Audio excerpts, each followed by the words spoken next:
What if the last footage ever recorded of you made the entire world question reality? What if you checked into a hotel and then disappeared? No warning, no trace, no explanation. And what if the people around you were unknowingly connected to your fate without ever realizing it?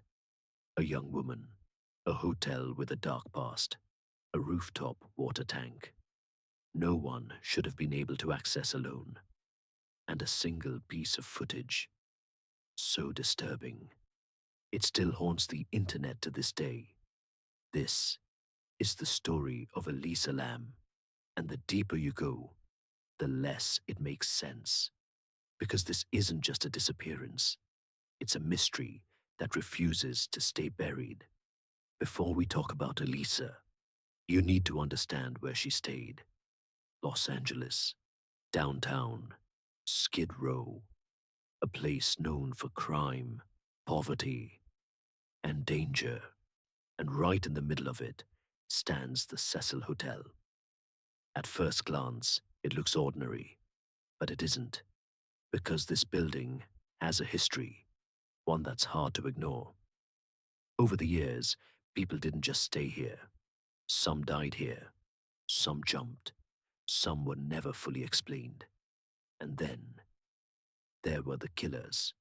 Richard Ramirez, one of America's most feared serial killers, lived here in 1985. At the same time, he was actively hunting victims. Years later, Jack Ontawega stayed here too, while committing murders across the city. Let that sink in. This wasn't just a hotel. It was a place people should have avoided. But in January 2013, a 21-year-old student walked straight into it. Elisa Lam. She was intelligent, curious, full of life. She loved books, travel, and expressing herself. Online, she shared her thoughts openly, including her struggles with bipolar disorder. She wasn't hiding it. She was learning to live with it. This trip was meant to be an adventure, a break, a journey. Los Angeles was just one stop, but it would be her last. On February 1st, she vanished. No calls, no messages, nothing. And that's when everything started to unravel. Police were called. Searches began. Rooms were checked. Guests were questioned. But nothing made sense until something was released to the public. A video recorded inside an elevator. And once you see it, you don't forget it. Elisa steps in. She presses multiple buttons, almost all of them. Then she steps out and looks into the hallway, slowly, carefully, like she's checking if someone is there or hiding from someone.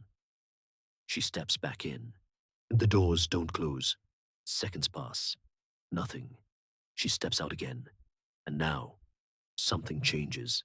Her movements become strange, unnatural. Her hands move in ways that don't quite make sense, as if she's talking to someone, but no one is there. At least, no one you can see. Then, suddenly, she walks away. The doors close. And that's it. No one ever saw her alive again. So here's the question. What was she reacting to? Because whatever it wasn't visible on camera. For weeks, there were no answers. Then something strange started happening inside the hotel. Guests began to complain. Low water pressure, discolored water, a strange taste. At first, it didn't seem connected, but it was. A maintenance worker was sent to the roof, and what he found changed everything. Inside one of the rooftop water tanks was Elisa Lam. She had been there for nearly 3 weeks, which means during that time, people were drinking that water, showering in it, using it, every single day, and they had no idea. The official cause of death, accidental drowning. But here's where it gets unsettling. The rooftop door was supposed to be locked, alarmed. The tanks weren't easy to access, and the lid was heavy. So how did she get inside? Alone? And if she didn't, then who helped her? And why? Then there's the elevator. Why didn't the doors close? Was she hallucinating? Was she afraid? Or was there someone there, just out of frame? The internet exploded with theories. Some tried to explain it logically. Others believed something darker was involved. And when Crime Scene, The Vanishing at the Cecil Hotel was released, a whole new wave of people became obsessed with this case. But even now, no one has a clear answer. Officially, there was no evidence of foul play, no trauma, no confirmed suspect, just a tragic conclusion. But the details, they don't sit right, and maybe they never will. Some believe it was a mental health crisis. Some believe there's more to the story. And some believe this is one of those cases that will never truly be solved. Elisa Lam was 21. She had a future, dreams, a life ahead of her. She deserved more than becoming a mystery, more than becoming a theory. She deserved answers. The Cecil Hotel still stands today. Different name, same history. Because some places don't forget what happened inside them. And maybe they never will. So now, I'll ask you, what do you think really happened? If this story stayed with you, subscribe for more. Leave a like and share this with someone who loves mysteries, because some stories are too strange to ignore. And this is one of them. For more stories like this, do not forget to subscribe, like, and share.